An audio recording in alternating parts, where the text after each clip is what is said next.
I hate it when it rains. The feeling of the air makes my skin crawl, and the pitter pattering of the droplets pound in my ear. I fucking hate the rain. How it fills me of bad memories, images of my grandfather cowering under the blankets. An adult man who fought in wars whimpering like a child as the sound of thunder shook the house. I'm so afraid of the rain because of what it brings. A monster, a curse. I was around 2 years old when my dad left. He just disappeared without saying a word to anyone. My mom did her best to take care of a baby while she was a kid herself. She was only 20 years old when she had me. She struggled so much because of me. Her parents had cut off all connections to her, but thankfully my grandparents on my dad's side were supportive. We were pretty lucky. They gave us a place to stay and took care of me while my mom worked her ass off to provide for me. Eventually, my mom was able to get a great job as a secretary for some lawyer, and we were able to get our own apartment. My mom is amazing, and when I was 6 years old, she decided to finish up her college education. It was hard for her to work, study, and raise a child, so my grandfather offered to take care of me every now and then. I remember how excited I wanted to see my grandfather's old truck pulling up to school to come and get me. My grandmother had passed a couple of years before, so it was just us boys in that big house. I'd stayed there after school, and my mom would come and pick me up later on that night. Things were awesome. Grandpa would always let me do whatever I wanted and tell me stories of when he was a soldier fighting in the dark. Rainy jungles, he'd call me his partner, just us men against the world, he'd say. There was just one thing I always found a bit peculiar about my grandfather. He was terrified of the rain. I didn't really think much of it. He would pick me up on rainy days, though. It kind of inconvenienced my mom, but when I was over there, while it started to rain, he would grab me and take me upstairs, locking us inside his bedroom closet. We'd sit there in the dark, and he would silently sob as he whispered, "It's okay, partner. We'll get through this." As soon as the rain stopped, he'd take a moment to compose himself, and we'd go about the rest of our day like nothing ever happened. It was when I was 10 years old when I finally asked him, "Grandpa, what happens when it rains?" He paused and looked at me with sullen eyes. What do you mean, partner?" "When it rains, we always have to go upstairs in the closet. Even when it's just a little bit of water, we have to go in there." Grandpa looked outside, up towards the clouds, despite it being a beautiful sunny afternoon. He let out a deep sigh. He turned back to me and finally answered me. "Come on, partner. Let's go sit on the couch so I can tell you the story." He slowly stepped towards the living room couch. I rushed over and grabbed his hand to help him. Grandpa was gaining some years, but when I grabbed his hand, he gripped it so tightly I felt a wave of nervousness. It took a minute, but we finally made it to the old leather couch. Grandpa groaned as he sat in the seat. I shuffled up to the couch to take a seat beside him. He chuckled and ruffled my hair. Grandpa's smile slowly faded as he started to stare off into the distance. His eyes began to glaze over. He looked at me and took a deep breath to prepare himself. Then he told me his story. You see, my grandpa was just a young man at the time, just turned 22, when he was set off to Vietnam to fight. He used to tell me all kinds of heroic stories when I was growing up, but this story was different. His voice was low and shaky as he recounted the tale of his youth. a young soldier who had been fighting for his country. He was part of an infantry division. His group had caught wind of a nearby village that housed Viet Cong. They had been in the wilderness for days. The terrain was so difficult for them to deal with, and the battles they were forced to fight in the jungles had left them paranoid.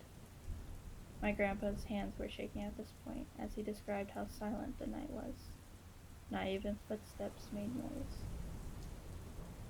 They were low and on ammunition as well as moral, but they trudged forward.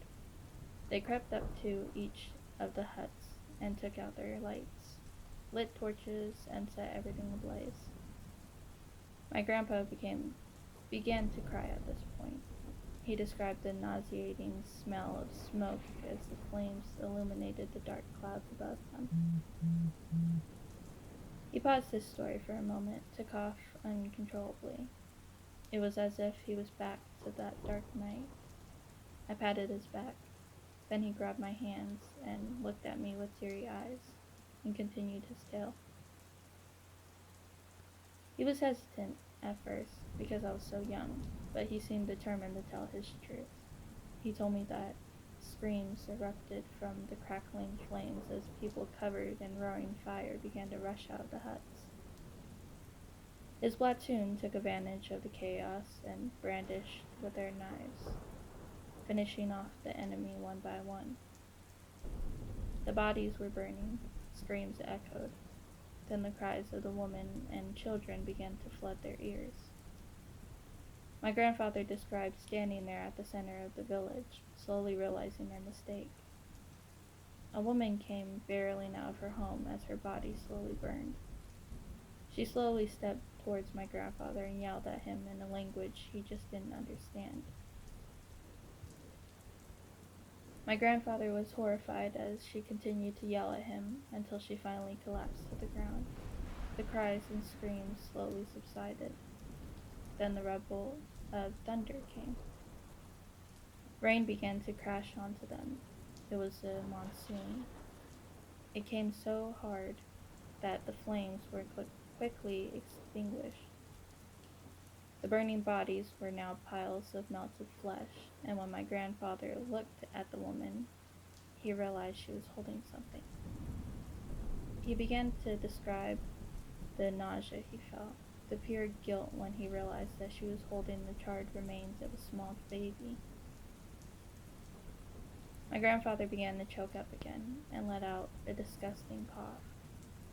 I was too young at the time, but I understood that he was in so much pain. All I could do was hug him as he began to sob. He tightened his arms around me. For a moment I couldn't breathe, but I endured for his sake. I returned the hug with as much strength as a child could muster. We sat there in silence for a moment until he whispered, "That isn't the worst part, partner. It got much worse." I felt my heart drop as I heard him say that. I tried to look at him, but he kept me tight in his arms. He whispered again, "That woman, she cursed me." Her words, like her flesh that night, were burned into my memories. I felt his body begin to shake as he continued. I inquired about what she said, and apparently she cursed me. She told me that she would get her revenge on me and my men. I felt tears thump on top of my head as he finished his story. Every time it rains, she comes for us. One by one, my men begin to fall. Every time the damn rain comes. He groaned in pain as he said it. It didn't stop there. She wanted all of my men. She didn't just want them, and she won't stop at me either. He released me from his grasp and looked deep into my eyes. His eyes were filled with an unending sadness. She won't stop until she avenge her child too. She'll go to me, then your daddy, then to you. And if you happen to make it by then, pray you don't have a son. He said with such terror in his voice. I couldn't control it at that point. It was too much for a child like myself, and I burst into tears. My grandfather realized what he had done and did his best to distract my young mind to help me forget. He snapped back to normal and he tried everything to help me forget. I didn't forget. That story he had told me stuck with me for a long time. He told me to never tell my mom, and I didn't. I was too afraid to tell anyone. I wish I could tell you that was the end of the story, but this is where it will begin. It was that same year, a couple of months after he told me the story, on a dark summer night. I was out of school and my mom had to start taking classes at night. So my grandpa suggested I stay over some nights. It was so much fun spending the night at my grandpa's house. We'd watch movies and eat tons of snacks. It was this one particular afternoon. We were watching some cartoons on TV, and I guess we must have fallen asleep. I'm not sure how long we were out, but I was awoken by the sound of thunder. I looked around, the lights were off, and I could hear rain slowly dropping onto the old home. I placed a hand onto my grandpa's shoulder and tried to shake him awake. He stirred for a moment and slowly opened his eyes. He was about to ask me what time it was until he was erupted by the rumble of thunder. Despite how dark the house was, I could see his eyes shoot wide open when he started to hear the rain. He grabbed my hand and tried his hardest to get up from the couch. I hopped off the couch and tried my best to pull him up. Hurry, we have to go upstairs, he yelled. We made our way towards the stairs, and when he reached the bottom steps, the rain poured harder outside. The sound of the rushing water was almost deafening. I went a step ahead of my grandfather, holding his hand tightly as we tried to rush upstairs. We made it halfway up the stairs until Grandpa suddenly stopped moving. I turned to look at him, and I saw him looking down the stairs. Something was mixing with the sound of raindrops and thunder. It was a low, chirping noise, like someone was making a cicada noise with a broken throat. I looked down towards the darkness. I couldn't see a thing until a crack of lightning illuminated the space around us. It was for a brief moment, but I saw at the foot of the stairwell a glimpse of a dark figure looking towards us. It was thin and naked with dark, cracked skin. It stood there with its legs bent awkwardly and its neck tilted to one side. Its hair was long and wild, reaching their waist. It had one long arm hanging down while the other was clutching something to its chest. I was so afraid. I didn't know who this person was or how they got inside, but I called out to my grandpa. Grandpa, please, we have to come up. I yelled, but he was just frozen in place.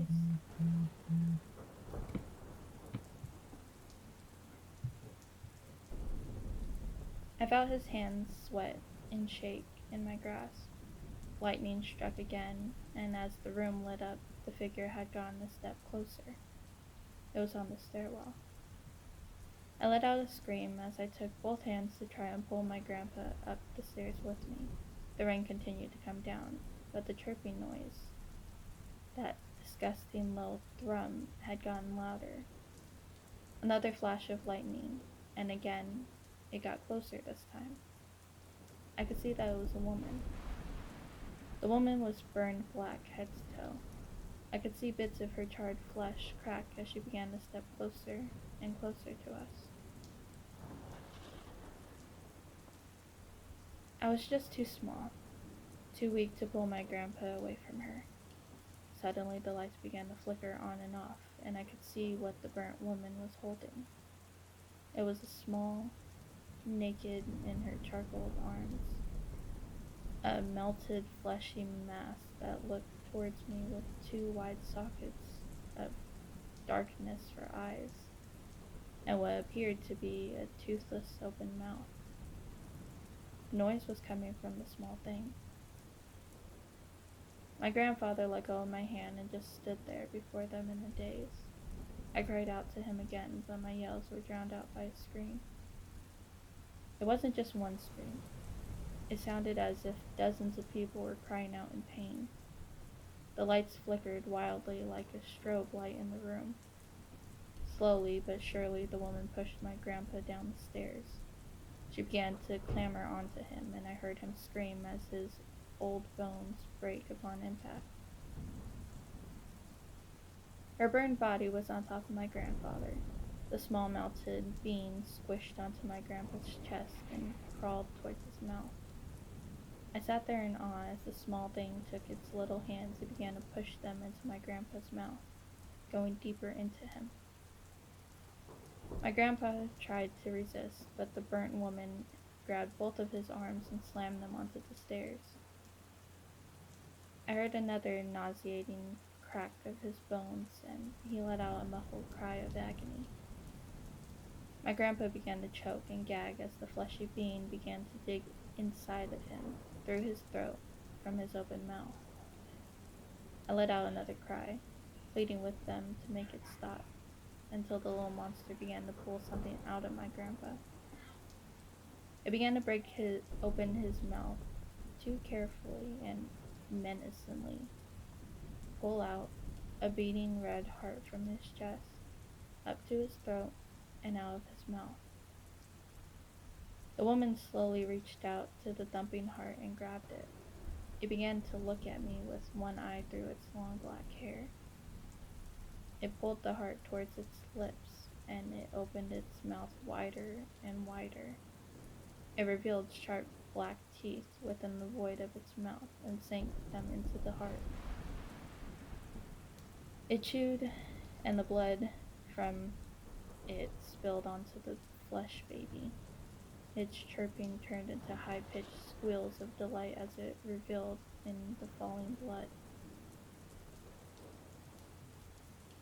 After it finished chewing and devouring my poor grandpa's heart, it looked at me and licked the blood off of its cracked lips. She picked up the baby and slowly got up. The lights finally flickered off again, and I stood there in pitch blackness. I heard something roll and thud down the stairs, and with another crack of lightning, the room illuminated to reveal my grandfather, bloodied and broken at the bottom of the stairs. I fell backwards onto my butt. I just sat there in the middle of the stairwell covered in tears, snot, and urine. I just sat there, staring at the lifeless corpse of my grandfather for hours until the rain finally stopped. My mother came and found the state that we're in. She released such a blood-curdling scream, but it didn't shake me. I just stood there. The diagnosis was that my grandpa had a heart attack and fell down the stairs. Needless to say, it took a lot of therapy to deal with what happened that night. It took years and years, but slowly I was able to, at the very least, cope with it. Whenever it rains, I turn into a frantic mess as I tried my best to hide from something. My mom just couldn't stop worrying about me. She pushed everything aside to stick with me through it all. Then I became a young man. Now I'm in my late 20s, and I'm just trying to make sense of what I saw that rainy night. It really messed me up. Even now, I have to skip work if it rains. I dashed to a bedroom stall or something and locked myself in. I got some news the other day, though. Apparently my father had been found in the middle of the street across the country. It was raining when he had a heart attack and he ran in front of a car. I'm not sure what to do next, but hopefully those things won't find me. It began to sprinkle the other day, and I saw something creeping outside my window. Whatever it is, it's not done. It won't be done until it takes all of my grandpa's men. I'm afraid to end up like them. I'm terrified to see those things again. And that's why I'm afraid of the rain.